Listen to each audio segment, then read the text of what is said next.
Hello guys, magandang hapon po sa inyo lahat and welcome back to my channel. So andito naman po ulit tayo sa ilalim ng balag.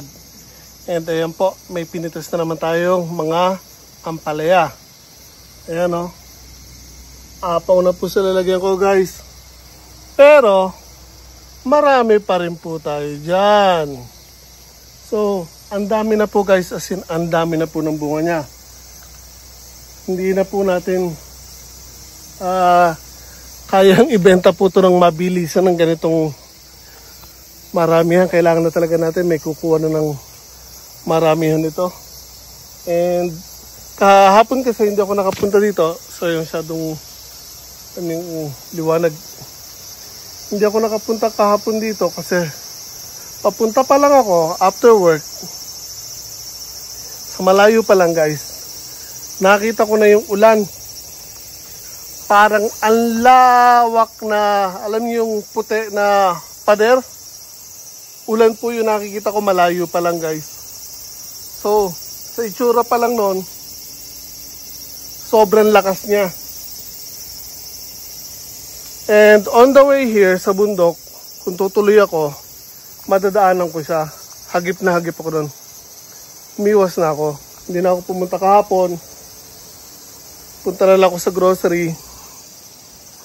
Mili ako ng pangluto para sa hapunan. Sakto, pagpasok ko sa grocery guys, bagsak yung ulan, pakalakas.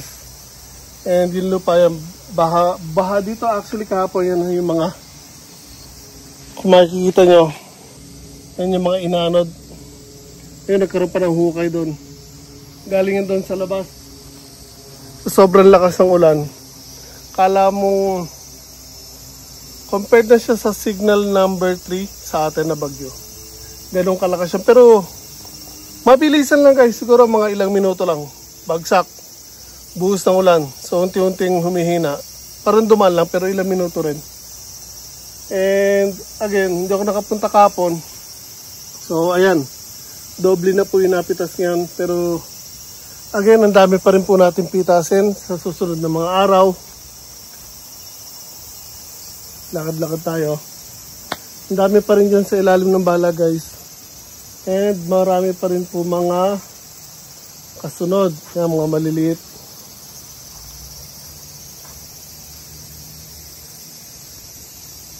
Yan o. Dami pa rin bunga guys. Tingnan mo yan.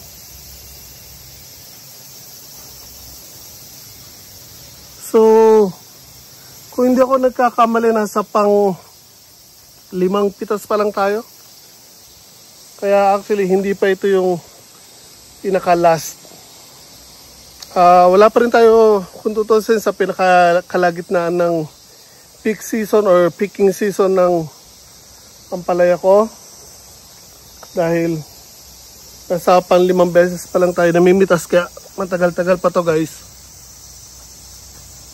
Kung makita niya yung balag, kung tutusin, hindi pa nga kompleto. Oh. Hindi pa sila ganun nakakalat actually sa taas ng balag.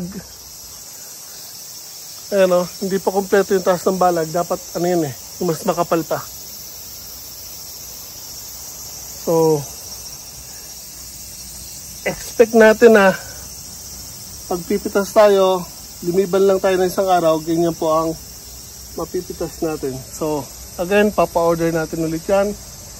Talbos, may mga pitasin ng talbos, kaya nga lang wala pa naman kasi umu-order sa akin talbos ng ampalaya, kaya hindi muna ako kukuha. And sa baba, hindi pa naman ganun karami yung mga talbos. Although dito meron na.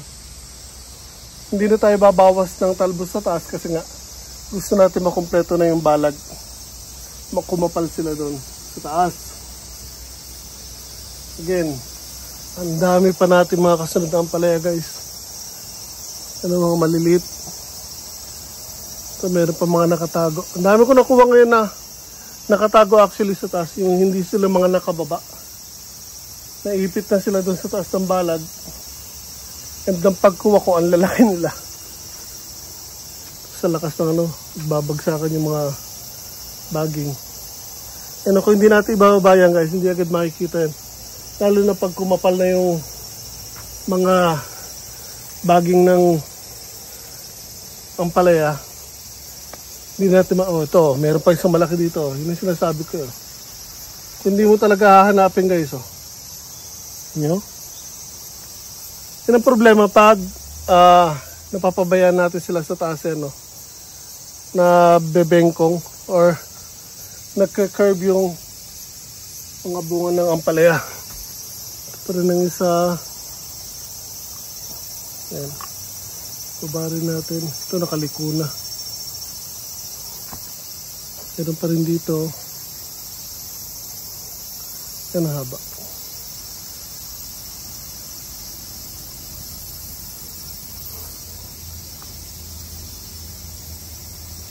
Yan guys, again, dami pa rin nating mga susunod na pitasin. Ayan, naliko na. So again, sa mga malalapit lang po sa akin dito, na gustong umorder ng mga gulay, mag-message lang po kayo sa akin. And kung malapit lang, pwedeng deliver or meet up. Or via post mail, dala na lang via Tacubin.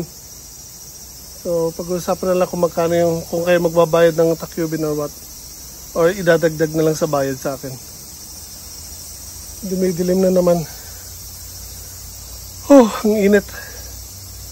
Pagod guys. So again, ang mga gulay natin is dito ay ampalaya, kamatis, patapos na kamatis ko, sitaw, talbos ng kamote, bell peppers, talong, yung pipino ko, tapos na rin yung pipino ko. Tatabasin ko na yan, alisin ko na rin yung balag niyan. Yung iba actually, pinutol ko na nagtabas ako ng isang araw. Carrots, yan, may carrots na rin tayo. Sili, yung siling pineres ko, yung pansigang, meron na rin. Kalabasa, meron na rin tayo, kaya nga lang ilan lang naman yung bunga. Pero meron na, ang laki na. Silipin natin guys. Pakita ko sa inyo yung kalabasa ko. Ang dami ko actually tinanim dito, pero dahil napabayaan ko sila, nag-overgrown yung mga damo, natakpan yung mga kalabasa. Kaya ang dami sa kanila ang namatay. Pero meron 3 na dumaretso. And now, nagbubunga na po sila. Umakit na sila actually sa bakod natin, yung ampalaya. Yung kalabasa ay nasa labas actually. Ay, kita nyo ba? Hindi, no? Ito kalabasa yan guys.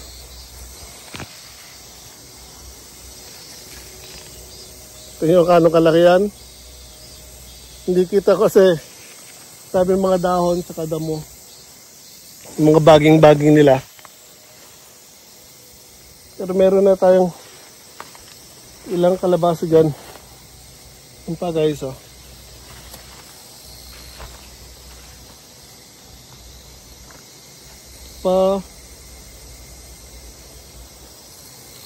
Ito yung mga sinasabi kong siling pang sigang, palagay sa mga paksiw. Ayan, may mga hinog na. So yung mga hinog, gagawin natin binhi para next year hindi na tayo bibili.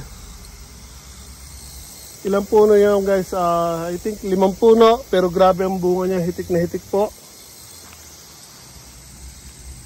Ayan hitik na hitik sila guys sa bunga. Lahat po yan. Meron din tayo dito ng ito sa sobrang bigat actually yan, sa lakas ng hangin. Dapat ko na silang lagyan ng tolos. Hindi ko pa nalalagyan ng tolos, di ko na asikaso. Ayan, nagtumbahan sila. Dapat malagyan na ng suporta yan. Jalapeno yan guys.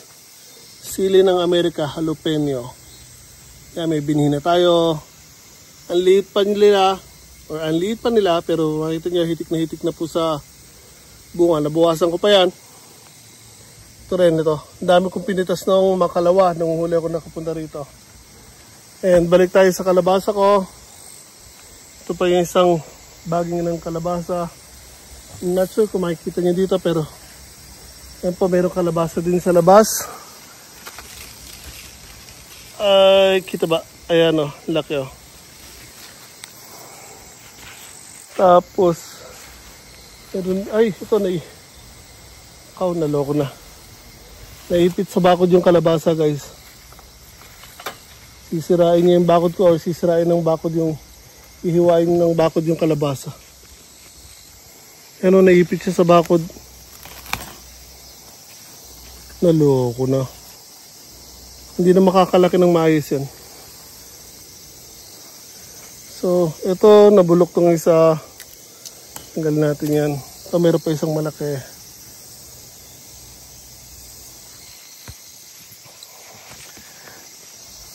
And again, ayun yung mga talong natin, namumunga pa rin, continuous pa rin. Ito na yung sa talong natin na mahaba.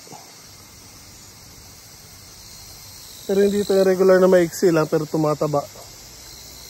Ito naman yung mga sitaw natin, guys. Dami pa rin bunga niyan.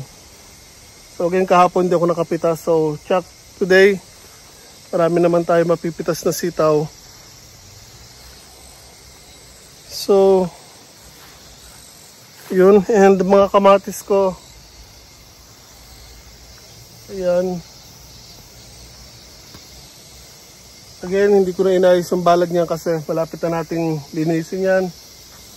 Right after na makuha natin yung mga huling bunga niyan, tatanggalin na natin yung mga balag and lilinisin na natin tong mga pinagtaniman yan para sa susunod na taniman. Yan guys, oh, hitik na hitik sa bunga ang sili natin. Ay, yung bell pepper ko nabali. Paprika pa na to, sorry. Ito guys, so maliit pa yung paprika ko. Mga hanggang tuhod ko pa lang yan. Pero dahil sa mga bunga nila, mabigat kasi ito kahit maliliit pa lang dahil paprika yan, makapal yung balat niyan. Hindi niya kinaya. Nabali. So ganyan, marami pa po yan. Red paprika, yellow paprika, tapos mga bell peppers. Ayan o, mga bell pepper. Ito, red paprika pala to, sorry. Hindi bell pepper yan. Makapal yung balat. So, ang paprika na, ang bell pepper natin ay ito, ganyan o. Ang liliit pa nila pero tulad ng sinabi ko, hitik na hitik ko sila sa bunga. Ayan o. May tali na sila eh. Ayan. Kaya nga lang, dahil nga sa sobrang lakas ng ulan kahapon, may kasamang sobrang lakas na hangin, yung sa paprika natin nabali. Yung mga kamatis natin, yung mga Italian tomatoes, yung mga pita sila naman. Ganda ng kamatis natin, oh, haba. Yun guys. So mamimitas din tayo ng mga kamatis bago tayo umuwi. Guys, tingnan, sa sobrang lakas ng hangin kahapon, tong stand ko nilipad na ng hangin. Yan yung mga sitaw natin. Yan o, dami na naman na tayo mapipitas ngayon guys. Yung mga pitasin o. Ito yan. Dami o.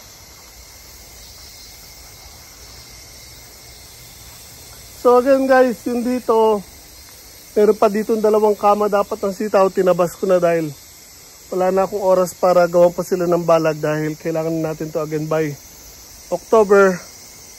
Malinis na natin yan, malagyan ng pataba, then makapagtanim tayo ng sibuyas.